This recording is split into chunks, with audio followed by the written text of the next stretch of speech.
The 1950s Science Fiction Podcast, Season 3, Episode 1, Movie Review, Rocketship X-M. Hello and welcome back to the show. I've been absent from podcasting for a while due to working a busy schedule. I spend a good portion of my off time remodeling a new home I recently purchased. I'm also working longer shifts at my job and have less time to podcast. However, my new house will be completed soon, and I hope to resume a more frequent schedule of shows. Since there was a long pause between episodes, I decided to create a new season of the show. Today, I will discuss and review the movie Rocketship X-M. Rocketship X-M was one of the first sci-fi movies of the 50s. It was released just before the premiere of Destination Moon, in an effort for the producers to cash in on the public interest in space travel. The film was rushed into production to beat the deadline for Destination Moon's release. Rocketship X-M was released on May 26, 1950, produced and directed by Kirk Newman. I mentioned him in a previous podcast on Kronos. The male lead is Loyd Bridges as Colonel Floyd Graham. The female lead is Ola Manson as Dr. Lisa Van Horn. The supporting cast members include John Emery as Dr. Carl Ekstrom, Noah Barry Jr. as Major William Corrigan, and Hugh O'Brien as Harry Chamberlain, and Morris Ackerman as Dr. Ralph Fleming. The runtime is 78 minutes and was shot in black and white.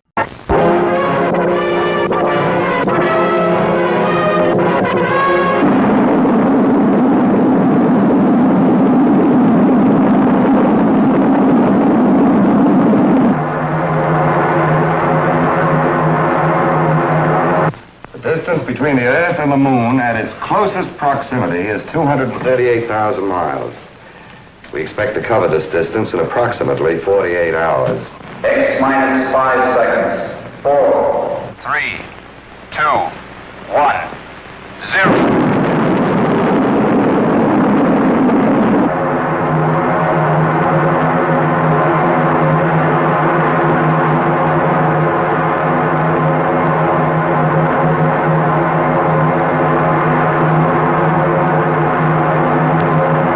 Turn completed. Reduce power. Thrill as you get a moon's eye view of Earth. Streak through a barrage of hidden dangers. Meteorites!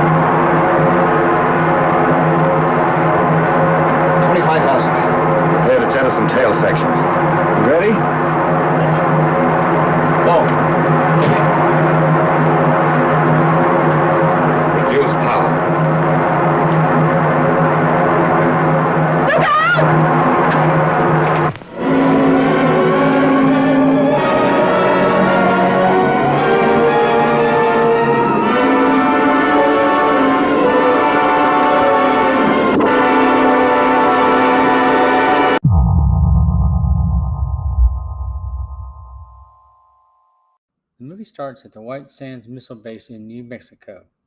4 men and 1 woman undergo a quick medical examination and proceed to another room where a press conference is in progress. The project director, Dr. Fleming, discusses the project while the countdown progresses in the facility. Dr. Fleming states that a rocket ship designed to reach the moon and 5 people have been selected to go will depart this evening to land on the moon. The press is allowed to interview the crew before embarking on the rocket ship. The crew consists of rocket designer Dr. Ekstrom, the pilot Colonel Graham, and flight engineer Major Corrigan, the navigator Harry Chamberlain, and the only female, Dr. Van Horn, a chemist. Dr. Van Horn aided in the design of the rocket fuel. She is also Dr. Ekstrom's assistant. After the conference, The crew loads onto the rocket ship. Launch. Rocketship X-M launches dramatically as the press corps and project personnel watch from the safety of a blockhouse. The launch is flawless and the crew experiences G-forces while they lay in military-style cots. Moreover, their attire is a military in design and they don't wear spacesuits. Rocket XM pushes into outer space and jettisons the first stage of the rocket while the crew experiences weightlessness for the first time.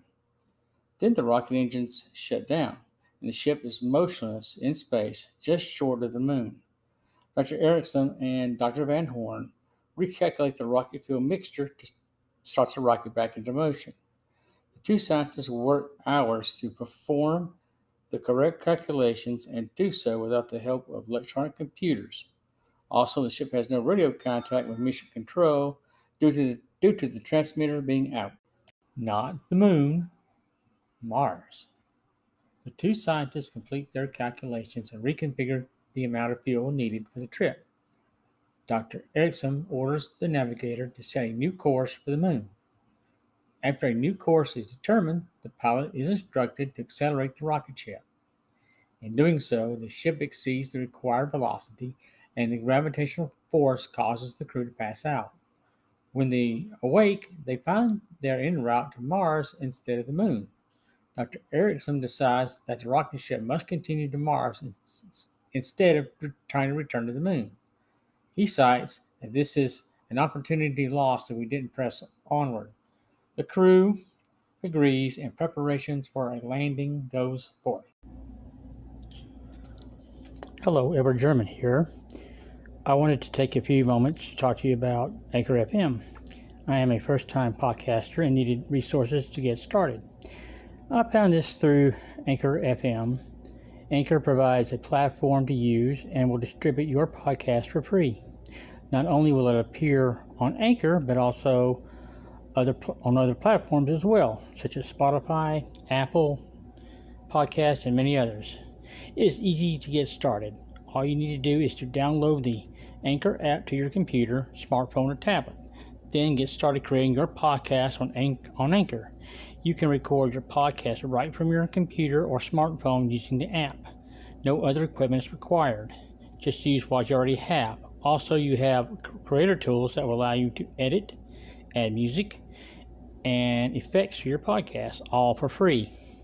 One of the best things about Anchor, aside from being free, is you can make money from podcasting on Anchor with no minimum listenership at all. Everything you need happens right here in one place at anchorf.fm. So go ahead and download the free Anchor app or go to Anchor FM and get started. The ship makes a landing on Mars. Rocketship X-M continues to Mars, achieves orbit, and makes a flawless landing. At that point, the crew decide to don their gear and make an excursion to the Martian surface. The air on Mars is breathable but thin. However, the crew doesn't use pressure suits but dresses for high-altitude mountains. The attire consists of an oxygen mask and heavy jackets with gloves. The Martian surface consists of a desert-like terrain with a red hue in the sunlight. While the crew is exploring the surface, they find the ruins of an ancient city. Outside the ruins is the head of a statue. Two of the crew members examine the statue's head and discover that it's hollow and metallic. When they reach the city, some form of hieroglyphics is written on the walls. Dr. Erickson determines that the civilization became extinct due to atomic warfare. He cites the level of radiation indicated during a Geiger counter sweep after the landing. Dr. Ekstrom explains if there are any survivors, they are mutated in appearance. The crew decide to rest for the night and resume the next day. Due to possible dangers, one crew member stands guard while the rest sleep. Attacked. After the XM crew goes to sleep, the navigator, Harry Chamberlain, takes the first watch. He nearly falls asleep when he notices something moving in the Martian landscape. To his amazement, he sees humans. Harry wakes up Dr. Ekstrom and the rest of the crew. but the humans disappear before being seen. The crew goes to investigate Harry's report, but once they are out in the open, they're attacked by a primitive tribe of humans. The tribe uses rocks, spears, and axes to attack the crew. Dr. Ekstrom and Major Corrigan encounter a blind woman during the attack. Her screams alert the tribe to their location. Major Corrigan is injured and Dr. Ekstrom is killed while he goes for help. He finds the rest of the crew just before he falls dead with a stone axe in his back. Colonel Graham, Harry, and Dr. Van Horn start searching for Major Corrigan. Harry gets attacked by a fallen boulder pushed by one of the tribesmen and is injured. They cease the search and head back to the rocket. A quick departure. The last 3 survivors get back to Rocketship X-M safely and make a quick launch into outer space. The rocket is in transit back to Earth and all seems to be going well. As they get near to Earth, Dr. Van Horn notices the fuel gauges are reading empty. They soon realize the ship will not be able to land safely. Colonel Graham sends a radio message to Project Control and informs them of the situation. As Rocketship X-M burns up in the atmosphere, the project director tells the press corps about the mission. When one reporter states the project is a failure, the director announces that this is not a failure at all and is a step in the process. He orders Rocketship M2 to start tomorrow.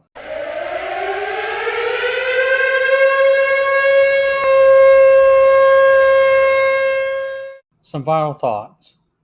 Rocketship X-M was a decent science fiction movie with a good storyline and good actors. However, it was produced on a low budget and took advantage of production delays Destination Moon experienced. Destination Moon, I think, was a far better movie and more realistic in scope, while Rocketship X-M was more adventure with some good science thrown in. Rocketship X-M did have an anti-nuke message in the story. This was not uncommon in some science fiction stories back in the 50s. Atomic war and doomsday were on everyone's minds since the Cold War had just started. Overall, I would recommend any science fiction fan to watch this movie despite any flaws it may have. If you want to know more about the movie, there is an interesting article printed in the vintage magazine Starlog. The article explains how the film collector Wade Williams managed to save the print from destruction. Williams loved watching Rocketship X-M since childhood and sought to collect it. He had to spend time and money on locating the master copy of the movie. Once he got the copy, he proceeded to reshoot effects, shots, and remaster the movie in an era before digital recordings. You can see the article in Starlog issue number 7. It's available on the Internet Archive. Link will be in my Vocal Media page. Well, that's all for now. Thanks for listening to the podcast. I plan to return as soon as possible as I can with a new show. Remember, you can follow me on social media at EdwardGerman3 on Twitter and Shutterbug1681 on Instagram. Please feel free to follow and support or send me a voice message via Anchor FM app. Thanks for listening.